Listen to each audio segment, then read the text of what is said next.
في ريحة مميزة مش ممكن تتلخبط فيها أبدا، ريحة الكحك اللي بتقولك إن العيد خلاص على الأبواب، مع إنه عيد لحمة. بس ما نستغناش عن الكحك في فطارنا.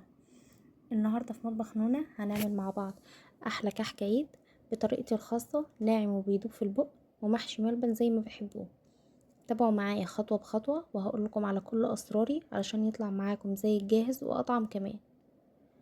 يلا بينا نبدأ ونقول بسم الله. أول حاجة معايا كيلو دقيق متعدد الاستخدامات أو مخصوص للكحك والبسكوت، و550 جرام سمنة ساقعة. أهم حاجة إنها تكون طالعة من التلاجة بس ما تكونش جامدة جدا عشان هتغلبك في الضرب. و3 معالق سكر بودرة ما يعادل 60 جرام. في بولة العجان هضيف السمنة والسكر وهضيف الدقيق. انا هحط المكونات كلها على بعضها وهضربهم كلهم على بعضهم، مش هضرب السمنة الاول والسكر مع بعض الاول، لا انا بشتغل بحط المكونات كلها على بعض. معايا معلقتين كبار من السمسم، والسمسم يكون متحمص ولونه ذهبي فاتح، ما تغمقهوش عن كده عشان ما يغمقش الكحكايه برضو وتبان في الكحكايه. ونص معلقه كبيره من ريحه الكحك، وما تكتروش ريحه الكحك عشان بيغمق الكحكايه. وربع معلقه صغيره بيكنج باودر، وربع معلقه صغيره خميره، ده المقدار المظبوط. وما تزودوش عن كده علشان النقشه بتاع الكحكايه تفضل ثابته وما تروحش. هشغل العجان على اقل سرعه. لو مش عندك عجان اشتغلي بايدك او بالمضرب الكهربائي بس بفصل المكونات عن بعض. يعني هتضربي السمنه والسكر مع بعض الاول وبعد كده تضيفي المكونات. طبعا لما بتضربي السمنه والسكر الاول مع بعض بتفضلي تضربي فيهم لحد ما تلاقي ان الخليط ده بقى عامل شبه الكريم شانتيه كده بالظبط. وبعد كده هتضيفي بقى المكونات التانية، وانتوا هتلاقي الخليط هنا مفرول جدا. ما تقلقوش خالص، هيبقى مفرول كده عامل شبه الرملة المندية. عادي هفضل اكمل ضرب فيه، ما تقلقيش خالص، هكمل ضرب.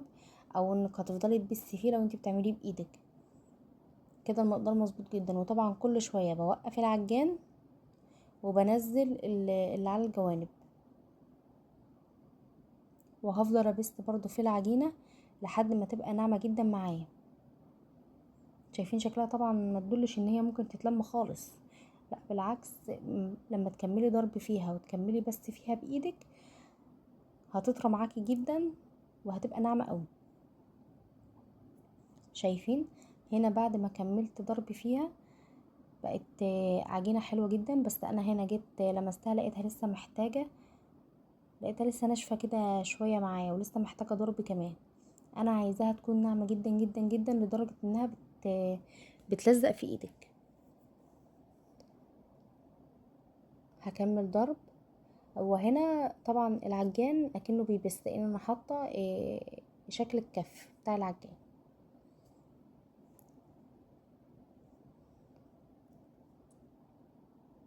هنا شايفين بقت العجينه ناعمه جدا وبقت بتلزق في الجوانب. انا عايزه العجينه تبقى شبه عجينه البيديفور بالظبط، بيلزق حاجه بسيطه في ايدك. انا هنا لقيتها كويسه، هديها ضربه كمان بحيث ان انا اكون متاكده ان العجينه كلها اتضربت كويس جدا. طبعا زي ما قلت لكم ان انا عايزه العجينه تبقى شبه عجينه البيديفور بالظبط. هنا خلاص العجينه خلاص اتبستت كويس جدا، مبقتش محتاجه حاجه. هضيف لها 150 جرام ميه، يعني كوبايه الا ربع، بس هضيفها بالتدريج مش مره واحده، على مراحل. مش هضيف الميه مره واحده. انا قلت لكم ما نضيفش الميه مره واحده عشان ممكن العجينه ما تحتاجش ميه كتير على حسب الدقيق اللي انت مستخدماه.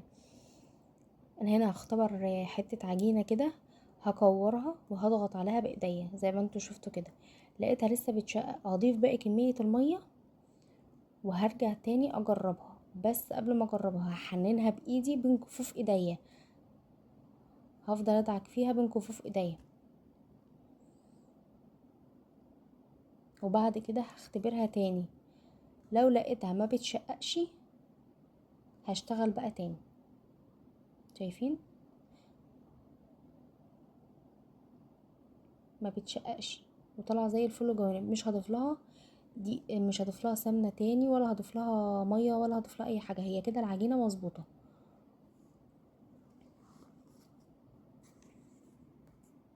ضغطت عليها بالبسطامه، الرسمه طالعه مظبوط، طالعه مظبوطه جدا، والرسمه ظاهره وواضحه جدا. هبدا ان انا اشتغل فيها بقى. كل واحده هعملها هحننها بايديا زي ما انتم شايفين كده، انا كده بحننها بايديا.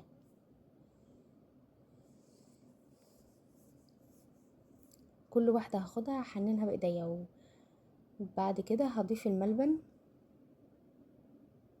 وهقفلها كويس جدا. اهم حاجه وانتي بتضيفي الملبنيه تقفلي العجينه كويس على الملبنيه، علشان خاطر الملبن ما يطلعش من الكحكايه بعد كده. انا هنا لقيت الملبنيه منها جواها مكسرات فكانت ناشفه شويه، وهبصمها. هعمل واحده كمان قدامكم عشان تشوفوا معموله ازاي.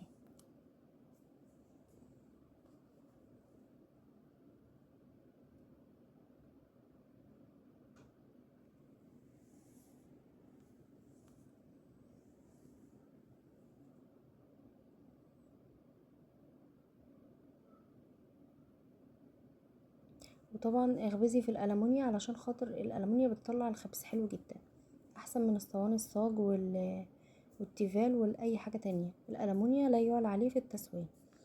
انا هنا خلاص خلصت كل الكميه. هنيجي بقى لمرحله التسويه. هدخلها الفرن ساعه على فرن سابق التسخين على درجه حراره 180، واول ما تاخد لون من تحت هشغل لها الشوايه لحد ما تاخد لون ذهبي من فوق. لو الكحكايه ساده هيشتغل على درجه حراره 160، لان ما ينفعش نشتغل في الكحك المحشي على درجه حراره 160، هتنشف الملبنيه من جوه. وبكده نكون خلصنا وصفة الكحك العيد بتاعتنا بطريقة بسيطة وطعم ولا أروع. يا رب تكون الوصفة عجبتكم وتقدروا تحضروها في البيت وتفرحوا بيها في العيد. ما تنسوش تدعموا القناة بلايك واشتراك وتفعلوا زر الجرس عشان يوصلكم كل وصفاتي الجديدة أول بأول. كل سنة وانتم طيبين.